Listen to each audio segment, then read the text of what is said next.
മഴതോരും മുൻപുയുടെ ഒരു പുതുപുത്തൻ എപ്പിസോഡിലേക്ക് ഏവർക്കും സ്വാഗതം. മനുവിൻ്റെയും അലീനയുടെയും കാര്യങ്ങളെല്ലാം ആലോചിച്ചിട്ട് സമാധാനമില്ലാതെ ശിവനെ വിളിക്കുന്നുണ്ടായിരുന്നു വൈജ. വൈജയോട് ശിവൻ പറയുന്നുണ്ട്, നീ അതൊന്നും ആലോചിച്ച് ടെൻഷൻ അടിക്കണ്ട, മനുവിൻ്റെയും അലീനയുടെയും കാര്യങ്ങളെല്ലാം നടക്കേണ്ട സമയത്ത് തന്നെ നടക്കുമെന്ന്. നീ ബാലചന്ദ്രനുമായിട്ട് പ്രശ്നങ്ങളില്ലാതെ പോയാൽ എല്ലാം മംഗളമായി തന്നെ നടക്കുമെന്നും ശിവൻ പറഞ്ഞ് മനസ്സിലാക്കാൻ ശ്രമിക്കുന്നുണ്ട്. പക്ഷേ വൈജയ്ക്ക് ആരെന്തൊക്കെ പറഞ്ഞിട്ടും ഒരു സമാധാനം കിട്ടുന്നില്ല. അപ്പോൾ ശിവനോട് തന്നെ വൈജ ചോദിക്കുന്നുണ്ട്, ഞാൻ കമലേടത്തിയെ ഒന്ന് വിളിച്ചോട്ടെ, കമലേടത്തിയോട് ഞാൻ കാര്യങ്ങളൊന്ന് പറഞ്ഞ് മനസ്സിലാക്കാൻ ശ്രമിച്ചോട്ടെ എന്ന്. അപ്പോൾ ശിവൻ പറയുന്നുണ്ട്, അതിൻ്റെ ആവശ്യമൊന്നുമില്ല, മനു പോലും അവളുടെ വാക്കിന് വ്യവസ്ഥ വയ്ക്കുന്നില്ല, പിന്നെ എന്തിനു വേണ്ടിയിട്ടാണ് നീ വിളിക്കുന്നത്? നീ വിളിച്ചാൽ തന്നെ അവളുടേതായ വാശിക്ക് ഒരേന്ന് പറയും. അല്ലാതെ നിനക്ക് തോന്നുന്നുണ്ടോ നിൻ്റെ ഏടത്തി നിനക്ക് അനുകൂലമായിട്ടോ അല്ലെങ്കിൽ നിന്നെ സമാധാനിപ്പിക്കേണ്ട രീതിയിലോ സംസാരിക്കുമെന്ന്? അപ്പോൾ ശിവനോട് വൈജ പറയുകയാണ്, അതുകൊണ്ടല്ല, എനിക്കൊരു മനസമാധാനത്തിന് വേണ്ടിയിട്ടാണെന്ന്. അപ്പോൾ ശിവൻ പറയുന്നുണ്ട്, അല്ലെങ്കിലും മുൻപും നീ ഇങ്ങനെ തന്നെയാണല്ലോ, ആരെന്ത് പറഞ്ഞാലും അനുസരിക്കില്ല, നിനക്ക് നിൻ്റേതായ തീരുമാനങ്ങളും ഉണ്ട്, അതുകൊണ്ടാണല്ലോ ഇപ്പോൾ ഇവിടെ വരെ ഈ കാര്യങ്ങളൊക്കെ വന്നെത്തി നിൽക്കുന്നത്. നീ എന്താണെന്ന് വെച്ചാൽ ചെയ്യാൻ നോക്ക് എന്ന് പറഞ്ഞുകൊണ്ട് ശിവൻ ആ ഫോൺ കോൾ കട്ട് ചെയ്യുകയാണ്. ഇതേ സമയത്ത് വൈജയ്ക്ക് ഒരു സമാധാനവുമില്ലാതെയായിട്ട് വൈജ ഉടനെ തന്നെ കമലയെ ഫോണിൽ വിളിക്കുകയാണ്. കമലയോട് പറയുന്നുണ്ട്, കമലേടത്തി, ഞാൻ കമലേടത്തിയോട് അത്യാവശ്യമായിട്ട് സംസാരിക്കാൻ വേണ്ടിയിട്ടാണ് വിളിച്ചതെന്ന്. കമലയും വളരെ നല്ല രീതിയിൽ തന്നെയാണ് സംസാരിക്കുന്നത്. അപ്പോൾ കമലയും പറയുന്നുണ്ട്, ഞാൻ അന്ന് എല്ലാം കൂടിയും കേട്ടറിഞ്ഞായ ഒരു ഷോക്കിലാണ് കേട്ടോ നിന്നെ വിളിച്ചിട്ട് അന്ന് അങ്ങനെയൊക്കെ പറഞ്ഞത്. അല്ലാതെ എനിക്ക് നിന്നോട് യാതൊരു ദേഷ്യവും ഇല്ല. നിൻ്റെ കുടുംബക്കാർക്ക്, അതായത് നിൻ്റെ ആങ്ങളമാർക്കും അമ്മയ്ക്കും ഇല്ലാത്ത പ്രശ്നം പിന്നെ ഞാൻ കൊണ്ടു നടന്നിട്ട് എന്ത് കാര്യം എന്നൊക്കെ പറയുകയാണ്. അപ്പോൾ വൈജ പറയുന്നുണ്ട്, ഏടത്തിക്ക് അങ്ങനെ ഒരു വിരോധം എന്നോടോ എൻ്റെ മക്കളോടോ ഇല്ല എന്നുണ്ടെങ്കിൽ അലീനയും മനുവും ആഗ്രഹിക്കുന്ന പോലെ ഒരു വിവാഹം നടത്താൻ ഏടത്തി സമ്മതിക്കണമെന്ന്. ഇത് കേൾക്കുന്ന കമല പറയുന്നുണ്ട്, അതിന് എൻ്റെ സമ്മതം ഇതുവരെയും ആരും ചോദിച്ചിട്ടില്ല വൈജേ, പിന്നെ ഞാൻ എൻ്റെ കാര്യം ആലോചിച്ചിട്ട് നീ എന്തിനാണ് ഇങ്ങനെ ടെൻഷൻ അടിക്കുന്നത്?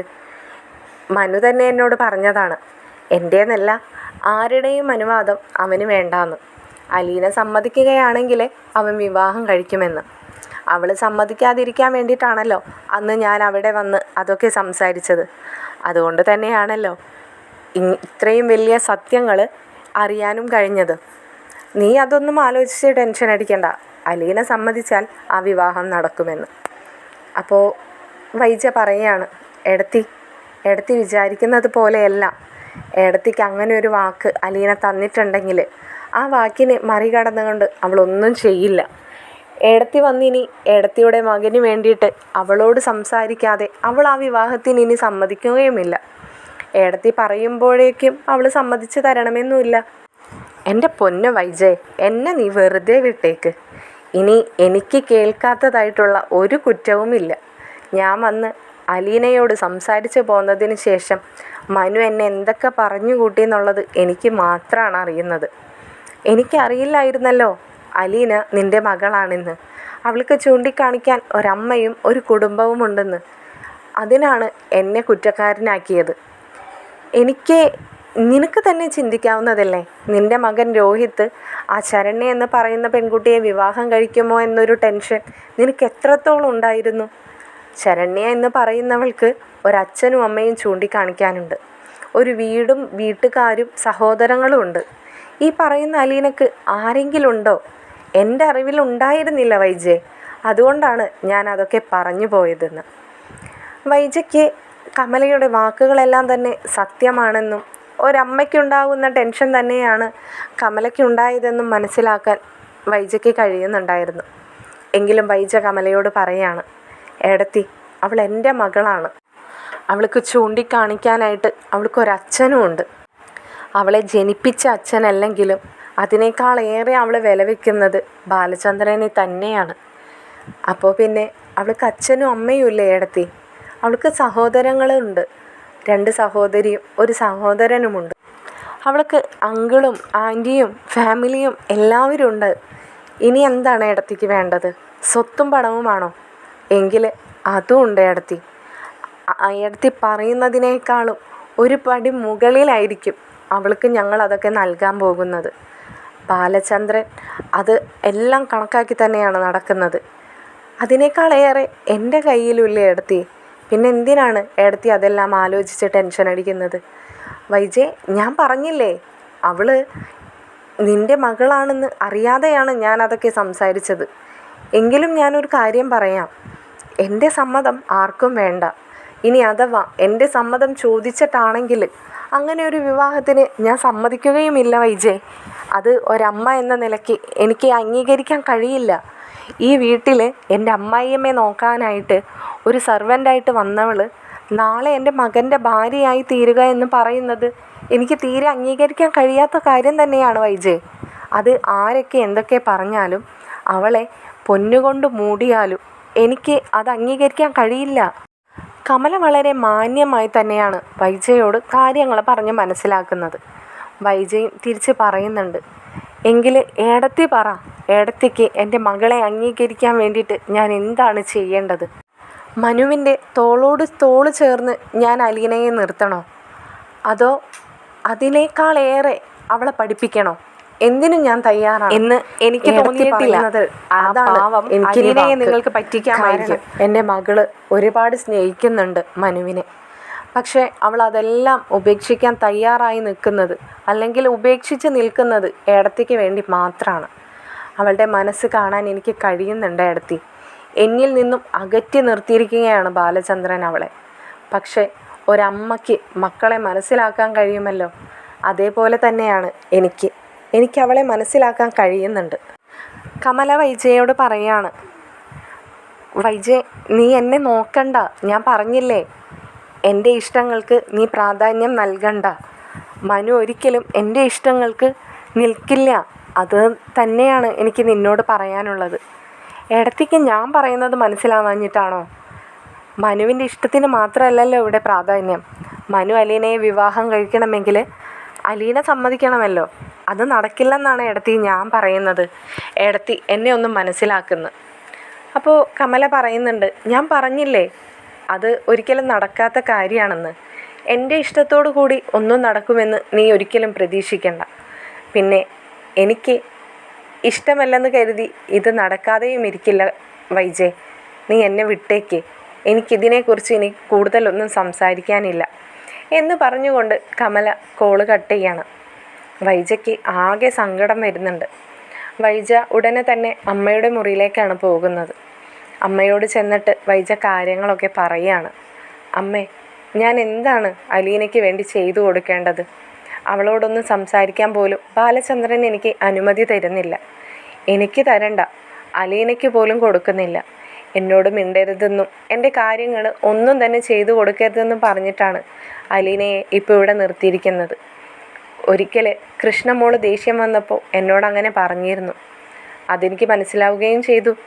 അലീന ഞാനുള്ളിടത്തോ, ഞാൻ വരുമെന്ന് സാധ്യതയുള്ളിടത്തേക്കോ അലീന വരികയോ എൻ്റെ മുഖത്ത് പോലും നോക്കാൻ സമ്മതിക്കുകയോ അലീന ചെയ്യുന്നില്ല. അങ്ങനെയുള്ള അവളെ ഞാൻ വെറുക്കുന്നൊന്നുമില്ല അമ്മേ. കാരണം അവളെ വെറുക്കാനുള്ള അവകാശം പോലും എനിക്കില്ലല്ലോ. ഞാൻ ഒരു നിഷേധിക്കപ്പെട്ട അമ്മയല്ലേ. അതിലെനിക്ക് വിഷമമില്ല. പക്ഷേ അവൾക്ക് വേണ്ടി എനിക്കെന്തെങ്കിലും ചെയ്തു കൊടുക്കണം. അത് അവൾ ആഗ്രഹിക്കുന്നതാണെങ്കിൽ എനിക്ക് അത്രയും സന്തോഷമല്ലേ. ഇങ്ങനെയൊക്കെ പറഞ്ഞ് ഇപ്പോൾ നിലവിളിച്ചിട്ട് ഒരു കാര്യവുമില്ല വൈജയ്. എത്രയോ വട്ടം നിന്നോട് ബാലചന്ദ്രൻ പറഞ്ഞതാണ് അലീനയ്ക്ക് നേരെ നീ ഇത്രയ്ക്കും വാശി കാണിക്കരുതെന്ന്. ഒരിക്കൽ നീ ഇതൊക്കെ ആലോചിച്ച് വിഷമിക്കുമെന്ന്. നീ ഒന്നും ചിന്തിക്കാതെയായിരുന്നു ആ അലീനയ്ക്കു നേരെയുണ്ടായിരുന്ന നിൻ്റെ ആക്രമണം മുഴുവനും. എന്തിനു വേണ്ടിയിട്ടായിരുന്നു വൈജയ്? ഒരു സാധാരണ പെൺകുട്ടിക്ക് കൊടുക്കുന്ന ഒരു മര്യാദയെങ്കിലും നിനക്ക് അവൾക്ക് കൊടുക്കാമായിരുന്നു. പക്ഷെ നീ അത് ചെയ്തില്ല. ഇനിയിപ്പോൾ പറഞ്ഞിട്ടൊന്നും ഒരു കാര്യവുമില്ലല്ലോ. അമ്മ എനിക്ക് വേണ്ടി ഒരു സഹായം ചെയ്തു തരാമോ? അതെന്താ നിനക്ക് വേണ്ടി ഈ കിടക്കുന്ന കിടപ്പിൽ എനിക്ക് ചെയ്തു തരാൻ കഴിയുന്നത്? അമ്മ ബാലചന്ദ്രനോട് ഒന്ന് പറയാമോ അലീനയെ നല്ലൊരു വിദ്യാഭ്യാസത്തിന് അയക്കാൻ. ഒരു ഡിഗ്രി എടുക്കട്ടെ അവൾ. അല്ലാതെ ഇങ്ങനെ +2 കഴിഞ്ഞ് എന്തൊക്കെയോ കോഴ്സ് ചെയ്തു എന്ന് പറഞ്ഞ് നടക്കുന്നതിൽ എന്താണ് ഇന്നത്തെ കാലത്ത് അർത്ഥമുള്ളത്? അമ്മ ബാലചന്ദ്രനോട് പറയ്. ബാലചന്ദ്രൻ പറഞ്ഞാൽ മാത്രമേ അലീനയും സമ്മതിക്കുള്ളൂ. വിവാഹവും ജീവിതവും ഒക്കെ നമുക്ക് അതിന് ശേഷം ചിന്തിക്കാമെന്ന് അമ്മ ബാലചന്ദ്രനോട് പറ.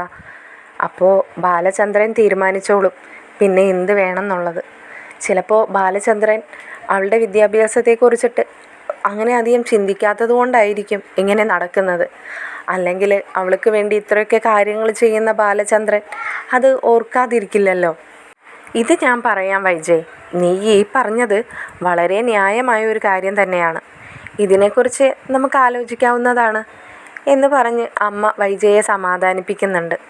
നീ ഇനി കൂടുതൽ ബാലചന്ദ്രനോടോ അലീനയോടോ സംസാരിക്കണമെന്ന് പറഞ്ഞ് വാശിയൊന്നും പിടിച്ച് നടക്കാൻ നിൽക്കണ്ട. അത് പിന്നെ ഇന്ന് രാവിലെ ഒരു ദേഷ്യത്തിൻ്റെ പുറത്ത് ബാലചന്ദ്രനോട് ഞാൻ കുറച്ച് രൂക്ഷമായിട്ടാണ് അമ്മയെ സംസാരിച്ചത്. എന്താണെന്നറിയില്ല, എനിക്ക് ബാലചന്ദ്രനോട് സംസാരിക്കാനായിട്ട് ഇരിക്കുമ്പോൾ വല്ലാത്തൊരു ടെൻഷനും ഒരു വെപ്രാളവും ഒക്കെ തോന്നുകയാണ്. പിന്നെ ഞാൻ അങ്ങോട്ട് വല്ലാതെ ലൗഡായിട്ടാണ് സംസാരിച്ച് പോകുന്നത്. അതെന്തായാലും സാരില്ല വൈജയ്, നീ ഇനി ഒന്ന് ശ്രദ്ധിച്ചാൽ മതി. പരമാവധി ഈ പ്രശ്നങ്ങളൊക്കെ കലങ്ങി തെളിയുന്നത് വരെ നീ ബാലചന്ദ്രനോടും അലീനയോടൊന്നും സംസാരിക്കാതിരിക്കുക. അതാണ് ഏറ്റവും നല്ല കാര്യം എന്ന് അമ്മ പറഞ്ഞ് മനസ്സിലാക്കുന്നുണ്ട് വൈജയെ. വൈജ അമ്മയെ ഒരിക്കൽ കൂടി ഓർമ്മപ്പെടുത്താണ്. അമ്മ ഇന്ന് തന്നെ ബാലചന്ദ്രനോട് അലീനയുടെ വിദ്യാഭ്യാസ കാര്യത്തെക്കുറിച്ച് ഒന്ന് സംസാരിക്കണം കേട്ടോ എന്ന്. അത് പറഞ്ഞുകൊണ്ട് വൈജ അകത്തേക്ക് പോകുകയാണ്. അമ്മയോട് സംസാരിച്ച് കഴിഞ്ഞപ്പോൾ വൈജയ്ക്ക് എന്തെന്നില്ലാത്തൊരു സമാധാനം തോന്നുന്നുണ്ട്. ഇതേ സമയത്ത് നമ്മുടെ മനു വല്ലാത്തൊരു ടെൻഷനിലാണ്. അലീന വിളിക്കുന്നില്ല. താൻ വിളിച്ചാൽ അവൾ ഫോൺ എടുക്കുകയോ സംസാരിക്കുകയോ ഒന്നും തന്നെ ചെയ്യുന്നില്ല. അങ്ങനെ മനുവിൻ്റെ മനസ്സിൽ പെട്ടെന്നാണ് നമ്മുടെ രേവതിക്കുട്ടിയെക്കുറിച്ചിട്ടുള്ള ചിന്ത കടന്നു വരുന്നത്. അപ്പോൾ രേവതിക്കുട്ടിയുടെ വീടും മനു വർക്ക് ചെയ്യുന്നതും എറണാകുളത്ത് തന്നെയാണല്ലോ. രേവതിക്കുട്ടിയുടെ അടുത്തേക്ക് മനുവിന് എത്താനായിട്ട് ചുരുങ്ങിയത് 1 മണിക്കൂറേ വേണ്ടി വരുള്ളൂ. രേവതിക്കുട്ടിയെ കണ്ട് നേരിട്ട് തന്നെ തൻ്റെ പ്രശ്നങ്ങളൊക്കെ ഒന്ന് പറയാമെന്ന് വിചാരിച്ച് മനു ചിന്തിക്കുകയാണ്. അപ്പോൾ ആൻറ്റി അങ്കിളിനെയൊക്കെ ഒന്ന് നേരിട്ട് കാണുകയും ചെയ്യാമല്ലോ. ഈ അലീനയുടെ കേസിൽ ഈ രേവതിക്കുട്ടി തന്നെയാണ് ഒരു ഓപ്ഷൻ. കാരണം രേവതിക്കുട്ടി എന്തെങ്കിലും പറഞ്ഞാൽ അലീനയ്ക്കോ, അലീന എന്തെങ്കിലും പറഞ്ഞാൽ രേവതിക്കുട്ടിക്കോ തള്ളിക്കളയാൻ പറ്റില്ല. അവർ തമ്മിലുള്ള ബന്ധം അങ്ങനെയാണെന്ന് പലപ്പോഴായിട്ട് മനസ്സിലാക്കിയിട്ടുള്ള ആൾ തന്നെയാണ് മനു. മനു ഉടനെ തന്നെ ഒരു സമാധാനം കിട്ടാനായിട്ട് രേവതിക്കുട്ടിയെ കാണുക തന്നെ ഇനിയൊരു ലക്ഷ്യമുള്ളൂ എന്ന് കരുതി ഉടനെ തന്നെ പുറപ്പെടുകയാണ് മനു. മനു ചിന്തിച്ച പോലെ തന്നെ അധിക സമയം ട്രാവൽ ചെയ്യാതെ തന്നെ രേവതിക്കുട്ടിയുടെ വീട്ടിലേക്ക് എത്തുന്നുണ്ട്. മനുവിനെ കാണുന്ന ഗ്രേസമ്മയ്ക്ക് ആകെ അതിശയം തോന്നുകയാണ്. കാരണം ഒരു മുന്നറിയിപ്പില്ലാതെയാണല്ലോ മനു വന്നിരിക്കുന്നത്. ഗ്രേസമ്മയ്ക്ക് വല്ലാത്ത സന്തോഷം തോന്നുന്നുണ്ട്. ഒപ്പം തന്നെ മാമച്ചായനെയും വിളിക്കുന്നുണ്ട്. മാമച്ചായ ഒന്ന് വന്നേ, ഇതാരാ ഈ വന്നിരിക്കുന്നതെന്ന് ഒന്ന് നോക്കിക്കേ. മാമച്ചായനും ഉടനെ വന്ന് ഗ്രേസമ്മ ഇതാരെ കണ്ടിട്ടാ ഇത്ര അതിശയത്തോടും സന്തോഷത്തോടും കൂടിയും കിടന്നിങ്ങനെ തൊള്ള തുറക്കുന്നതെന്ന് പറഞ്ഞുകൊണ്ട് മാമച്ചായൻ പുറത്തേക്ക് വരുമ്പോൾ മനുവിനെയാണ് കാണുന്നത്. ഓ, മനുവിനെ കണ്ടിട്ടായിരുന്നോ ഈ വിളി കിടന്ന് ഒച്ചപ്പാടുണ്ടാക്കുന്നത്? അല്ല മാമച്ചായ, ഒന്ന് പറയുക പോലും ചെയ്യാതെ പെട്ടെന്നിങ്ങനെ വീടിൻ്റെ ഫ്രണ്ടിൽ മനുവിനെ കണ്ടപ്പോൾ എന്തെന്നില്ലാത്തൊരു സന്തോഷം തോന്നി എന്ന് മാമച്ചായനോട് ഗ്രേസമ്മ പറയാണ്. എന്തു തോന്നി മനു, ഇങ്ങോട്ടേക്കൊക്കെ ഒന്ന് ഇറങ്ങാനായിട്ട് എന്ന് മാമച്ചായനും മനുവിനോട് ചോദിക്കുകയാണ്. മനു പറയുന്നുണ്ട്, ഞാൻ ഈ വഴി പോയപ്പോൾ നമ്മുടെ രേവതിക്കുട്ടിയെ ഒന്ന് കാണാമല്ലോ എന്ന് കരുതി കയറിയതാണ്. അവളില്ല ഇവിടെ, ഒരനക്കവും കേൾക്കുന്നില്ലല്ലോ. ഇല്ല, കോളേജിൽ പോയിരിക്കുക, വരാനായിട്ടുണ്ട്, ഇന്ന് ഉച്ചവരെ ക്ലാസ് ഉള്ളൂ, പെട്ടെന്ന് തന്നെ എത്തും, മോനിങ്ങ് കയറിയിരിക്കേ എന്ന് ഗ്രേസമ്മയും പറയുകയാണ്. മനു അവർക്കൊപ്പം അകത്തേക്ക് കയറുന്നുണ്ട്. മനു ഇരുവരോടും അവരുടെ ആരോഗ്യകാര്യത്തെക്കുറിച്ചും വീട്ടിലെ വിശേഷങ്ങളൊക്കെ സംസാരിച്ചു കൊണ്ടിരിക്കുമ്പോൾ ഗ്രേസമ്മ പറയുകയാണ്, സുഖമാണ്, മാമച്ചായനായിട്ട് ചെക്കപ്പിനൊക്കെ പോകുന്നുണ്ട്, വേറെ കുഴപ്പമൊന്നുമില്ല. പിന്നെ ഇവിടുത്തെ ഞങ്ങളുടെ ഹോം നേഴ്സ് ഉള്ളതുകൊണ്ട് വേറെ ആരോഗ്യ പ്രശ്നങ്ങളൊന്നുമില്ല. പപ്പായ ജ്യൂസും 1 സ്പൂൺ ചോറൊക്കെ കഴിച്ച് ഇങ്ങനെ ജീവിതം മുന്നോട്ട് കൊണ്ടുപോകുന്നു എന്ന് ഗ്രേസമ്മ വളരെ തമാശപൂർവ്വം തന്നെ പറയുകയാണ്. അപ്പോഴാണ് ഗ്രേസമ്മ മനുവിനോട് ചോദിക്കുന്നത്, നമ്മുടെ അലീനയ്ക്കും അച്ഛനും അമ്മയ്ക്കൊക്കെ സുഖം തന്നെയല്ലേ അവിടെ? രേവതിക്കുട്ടി വിളിക്കുമ്പോൾ വിശേഷങ്ങളൊക്കെ പറയാറുണ്ട്. ഇപ്പോൾ അവൾക്കെന്തോ എക്സാമും പ്രൊജക്റ്റും അസൈൻമെൻറ്റൊക്കെ ഇങ്ങനെ നടക്കുന്നത് കൊണ്ട് കുറച്ച് തിരക്കിലാണ്. ഇപ്പോൾ അങ്ങനെ വിളിയൊന്നും ഇല്ലെന്ന് തോന്നുന്നു. ഇനി അഥവാ വിളിച്ചാൽ തന്നെ അലീന പഠിക്കുക എന്ന് പറഞ്ഞ് ഒച്ചെടുക്കുന്നൊക്കെ ഇവിടെ ഇരുന്ന് പറയുന്നത് കേൾക്കാം. ആണോ? ഞാനും വിളിച്ചിട്ട് 2 ദിവസമായി ആൻറ്റി എന്ന് മനു പറയുകയാണ്. അപ്പോൾ ഗ്രേസമ്മ ചോദിക്കുന്നുണ്ട്, 2 ദിവസമോ? 2 ദിവസമൊക്കെ സംസാരിക്കാതിരിക്കാനൊക്കെ കഴിയുന്നുണ്ടോ എന്ന് ഗ്രേസമ്മ കളിയാക്കി ചോദിക്കുമ്പോൾ മനു പറയുകയാണ്, അങ്ങനെ 2 ദിവസം എന്നല്ല, ഇനി ഒരിക്കലും സംസാരിക്കരുത് എന്ന് പറഞ്ഞിട്ടാണ് അലീന കോള് കട്ട് ചെയ്തിരിക്കുന്നതെന്ന് മനു ഗ്രേസമ്മയോട് പറയുമ്പോൾ ഗ്രേസമ്മയും മാമച്ചായനും അതെന്താ അങ്ങനെ എന്നുള്ള അർത്ഥത്തിൽ പരസ്പരം മുഖത്തോട് മുഖം നോക്കുകയാണ്. അതൊക്കെ അങ്ങനെ ഒരുപാട് പ്രശ്നങ്ങൾ അവിടെ നടന്നു ആൻറ്റി. അതൊക്കെ ഒന്ന് രേവതിക്കുട്ടിയോട് നേരിട്ട് തന്നെ സംസാരിക്കാൻ വേണ്ടിയിട്ടാണ് ഞാൻ വന്നത്. ഈ വഴി പോയപ്പോൾ എന്ന് വെറുതെ എന്ന് ആ സമയത്ത് അങ്ങനെ പറഞ്ഞേ ഉള്ളൂ. രേവതിക്കുട്ടിയെ കാണാൻ വേണ്ടി തന്നെയാണ് ഞാൻ ഈ വഴി വന്നത്, ഇവിടേക്കായിട്ട് തന്നെയാണ് വന്നതും എന്ന് മനു പറയുകയാണ്. അതെയോ? ഞങ്ങളൊന്നും അറിഞ്ഞില്ല, എന്താ ഉണ്ടായത് എന്ന് വീണ്ടും ഗ്രേസമ്മ ചോദിക്കുമ്പോൾ ആ മാമച്ചായൻ പറയുന്നുണ്ട്, അതൊക്കെ അവൻ പറയും. നീ പോയിട്ട് മനുവിന് എന്തെങ്കിലും കഴിക്കാനോ കുടിക്കാനോ എടുത്തിട്ട് വാ, അപ്പോഴേക്കും രേവതിക്കുട്ടിയും വരട്ടെ.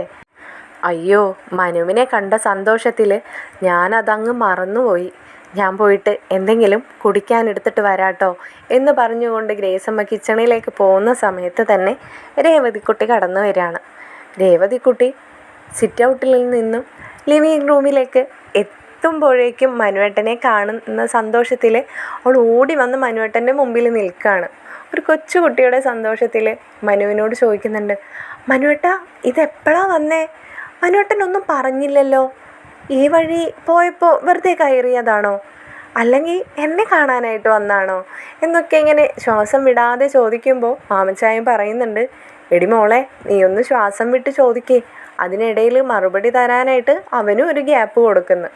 അപ്പോൾ മനു ചിരിച്ചുകൊണ്ട് പറയുകയാണ്, ഞാൻ രേവതിക്കുട്ടിയെ കാണാൻ വേണ്ടി മാത്രം തന്നെ വന്നതാണെന്ന്. അപ്പോൾ രേവതിക്ക് വല്ലാത്ത സന്തോഷം തോന്നുന്നുണ്ട്. അപ്പോൾ രേവതി ചോദിക്കുന്നുണ്ട്, അതെയോ? അയ്യോ, എന്നെ കാണാൻ വന്നതാണല്ലേ? പിന്നല്ലാതെ, നിന്നെക്കൊണ്ടേ ഒരു കാര്യം നടത്തിയെടുക്കാനുണ്ട്, അതിനു വേണ്ടി വന്നതാ. ഓ അങ്ങനെയായിരുന്നോ? ഞാൻ വിചാരിച്ചു എന്നോടുള്ള സ്നേഹം കൊണ്ടാണെന്ന്. അതെ, സ്നേഹം കൊണ്ടാണല്ലോ. നമുക്ക് സ്നേഹമുള്ളിടത്തല്ലേ നമ്മുടെ കാര്യങ്ങൾ നടത്തി തരാൻ ആവശ്യപ്പെടാൻ പറ്റുള്ളൂ. നമ്മളോട് ഒരു സ്നേഹവും ഇല്ലാത്ത ആൾക്കാരുടെ അടുത്ത് എങ്ങനെയാ ചെന്നിട്ട് എനിക്കിങ്ങനെ ഒരു ആവശ്യമുണ്ട് അത് നടത്തി തരുമോ ചോദിക്കുക? അത് ശരിയാ എന്ന് രേവതിക്കുട്ടിയും പറയുന്നുണ്ട്. മനു അപ്പോൾ അവളെ നോക്കി ഒന്ന് പുഞ്ചിരിക്കുകയാണ്. അപ്പോൾ രേവതിക്കുട്ടി പറയുന്നുണ്ട്, അപ്പോൾ മനുവേട്ടൻ വരുന്ന വിവരം ചേച്ചിക്ക് അറിയത്തില്ലേ? ഇല്ല. എന്തേ? അല്ല, കുറച്ച് മുമ്പേ കോളേജിൽ നിന്ന് ഇറങ്ങിയപ്പോൾ ഞാൻ ചേച്ചിയെ വിളിച്ചിരുന്നു. പെട്ടെന്ന് എന്തോ ചേച്ചിയെ വിളിക്കാൻ തോന്നി. 2 ദിവസമായിട്ടേ ഞാൻ വിളിച്ചാൽ ചേച്ചി എന്നോട് പറയും പോയിരുന്നു പഠിക്കേ, എക്സാം അല്ലേ എന്നൊക്കെ. അതുകൊണ്ട് അങ്ങനെ വിളിക്കാനൊന്നും പറ്റാറില്ല. അപ്പോൾ പെട്ടെന്ന് ഇങ്ങനെ വിളിച്ചപ്പോൾ ചേച്ചി എന്നോട് ചോദിച്ചു, എന്താ പെട്ടെന്ന് ഇങ്ങനെ വിളിച്ചേ, എക്സാമൊക്കെ കഴിഞ്ഞോ എന്ന്. ഞാനപ്പോൾ 2 ദിവസത്തെ എക്സാമൊക്കെ ഇനി കഴിഞ്ഞു, ഇനി കുറച്ച് ദിവസം കഴിഞ്ഞിട്ടേ ഉള്ളൂ എന്നൊക്കെ ഇങ്ങനെ പറഞ്ഞ്. അതെയോ? എന്നിട്ട് എന്ത് പറഞ്ഞു ചേച്ചി? ഇല്ല, മനുവേട്ടൻ വരുന്ന വിവരം പറഞ്ഞതേ ഇല്ല. മനുവേട്ടനെ കുറിച്ച് എന്തെങ്കിലും പറഞ്ഞോ? ഇല്ലല്ലോ, മനുവേട്ടനെ കുറിച്ചൊന്നും പറഞ്ഞില്ല. പ്രത്യേകിച്ച് ചേച്ചി ഒന്നും പറഞ്ഞില്ല. എന്തോ സംസാരിക്കാനൊക്കെ ഒരു താല്പര്യമില്ലാത്ത പോലെ തോന്നി. പിന്നെ എനിക്ക് എക്സാം ആയതുകൊണ്ടേ കൂടുതലും സംസാരിക്കാൻ താല്പര്യമില്ലാത്ത പോലെ വെച്ചിട്ട് പോയതായിരിക്കുള്ളൂ. അല്ലെങ്കിൽ ഞാൻ ഇങ്ങനെ വിളിച്ചുകൊണ്ടിരിക്കുന്ന ചേച്ചിയുടെ പരാതി എന്നൊക്കെ അവളിങ്ങനെ വായ തോരാതെ പറഞ്ഞുകൊണ്ടിരിക്കുകയാണ്. ഇതേ സമയത്ത് ഗ്രേസമ്മ ജ്യൂസുമായി വരുന്നുണ്ട്. രേവതിക്കുട്ടിയെ കാണുമ്പോൾ ഗ്രേസമ്മ പറയുന്നുണ്ട്, ഓ നീ വന്നായിരുന്നോ? അയ്യോടി, നിനക്കുള്ളത് ഞാൻ എടുത്തില്ലല്ലോ. അത് സാരില്ല, ഞാൻ പോയി എടുത്തോളാം എന്ന് പറഞ്ഞുകൊണ്ട് രേവതിക്കുട്ടി അവിടെ തന്നെ മനുവേട്ടൻ്റെ അരിയത്തായിട്ട് ഇരിക്കുന്നുണ്ട്. ഗ്രേസമ്മ മനുവിന് ജ്യൂസും നൽകുന്നുണ്ട്. വീണ്ടും രേവതിക്കുട്ടി അലീനയുടെ കാര്യം തന്നെ പറയുകയാണ്. അയ്യോ, എന്നാലും മനുവേട്ടൻ എൻ്റെ അടുത്തേക്ക് വരുന്ന വിവരം ചേച്ചിയോട് പറഞ്ഞിട്ടുണ്ടായിരുന്നില്ലേ? ഇല്ല മോളെ, പറഞ്ഞിട്ടുണ്ടായിരുന്നില്ല. നിൻ്റെ അടുത്തേക്ക് വരുന്ന വിവരം എന്നല്ല, എന്നെക്കുറിച്ചൊന്നും ഇപ്പോൾ അലീനയ്ക്ക് അറിയില്ല. അതെന്താ അങ്ങനെ? അതെ, അങ്ങനെയാണ് ഇപ്പോൾ കാര്യങ്ങളൊക്കെ. അല്ല മനുവേട്ടാ, എന്തെങ്കിലും പ്രശ്നമുണ്ടായോ? പ്രശ്നങ്ങളുണ്ടായോ എന്നല്ല, ഒരുപാട് പ്രശ്നങ്ങളുണ്ടായി. അതൊക്കെ നീ അറിഞ്ഞിട്ടുണ്ടാവുമെന്ന് ഞാൻ വിചാരിച്ചു. പിന്നെ എനിക്ക് തോന്നി ഇപ്പോൾ നിൻ്റെ സംസാരത്തിൽ നിന്ന് നീ ഒന്നും അറിഞ്ഞിട്ടില്ലെന്ന്. അതൊക്കെ നിന്നോടൊന്ന് പറയാനും എനിക്ക് അതിൽ നിന്നും ഒന്ന് രക്ഷപ്പെടാൻ വേണ്ടിയിട്ടാണ്. ഈ പ്രശ്നത്തിൽ നിന്നും നിന്നിലൂടെ മാത്രമാണ് എനിക്കൊരു സമാധാനം ഞാൻ കാണുന്നത്. എന്താ, നിന്നെക്കൊണ്ട് നടക്കില്ലേ രേവതിക്കുട്ടി? എന്താ മനുവേട്ടാ പ്രശ്നം? മനുവേട്ടൻ എന്നെ ടെൻഷൻ അടിപ്പിക്കാതെ കാര്യങ്ങൾ പറയേ എന്ന് വളരെ വിഷമത്തോടു കൂടി തന്നെ ഉണ്ടായ സന്തോഷങ്ങളൊക്കെ മുഖത്ത് നിന്നും മാറി രേവതിക്കുട്ടിയുടെ. വളരെ വിഷമത്തോടു കൂടി തന്നെ രേവതിക്കുട്ടി ചോദിക്കുകയാണ്, എന്നെക്കൊണ്ട് നടത്തി തരാൻ പറ്റുന്ന എന്ത് കാര്യമാണെങ്കിലും എൻ്റെ മനുവേട്ടനും ചേച്ചിക്കും വേണ്ടിയിട്ട് ഞാൻ നടത്തി തന്നിരിക്കും. തുടർന്നുള്ള എപ്പിസോഡുമായി മറ്റൊരു വീഡിയോയിലൂടെ കാണാം. നിങ്ങൾക്ക് ചാനലും വീഡിയോസും ഇഷ്ടപ്പെടുന്നുണ്ടെങ്കിൽ ലൈക്ക് ചെയ്യാനും സബ്സ്ക്രൈബ് ചെയ്യാനും കമൻറ്റ് ചെയ്യാനും മറക്കരുതേ. ശുഭരാത്രി.